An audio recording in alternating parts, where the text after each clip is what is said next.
بسم اللہ الرحمن الرحیم۔ شروع اللہ کے نام سے جو بڑا مہربان اور نہایت رحم کرنے والا ہے۔ خانہ کعبہ کی تعمیر کئی مرتبہ ہوئی ہے۔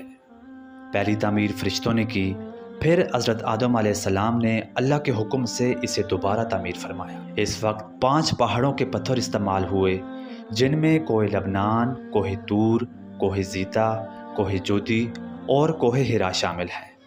حضرت ابراہیم علیہ السلام اور ان کے بیٹے حضرت اسماعیل علیہ السلام نے خانہ کعبہ کی تعمیر کی، جس کا نقشہ حضرت جبرائیل علیہ السلام نے تیار کیا تھا۔ حضرت ابراہیم علیہ السلام نے اسے بغیر چھت کے ایک مستطیل نما عمارت کے طور پر بنایا، جس کی لمبائی اور چوڑائی مخصوص انداز میں رکھی گئی تھی۔ خانہ کعبہ کو مختلف ادوار میں کئی مرتبہ دوبارہ تعمیر کیا گیا، جن میں قوم عمالقہ، قبیلہ جرہم، حضرت قصہ بن کلاب اور قریش کے دور کی تعمیرات شامل ہیں۔ قریش نے 604 میں اسے مالی مفادات کے تحفظ کے لیے نئے سرے سے تعمیر کیا، اور اس وقت حجرہ اسود کی جگہ کے تنازع کو قبائل کے درمیان قرعہ اندازی سے حل کیا گیا۔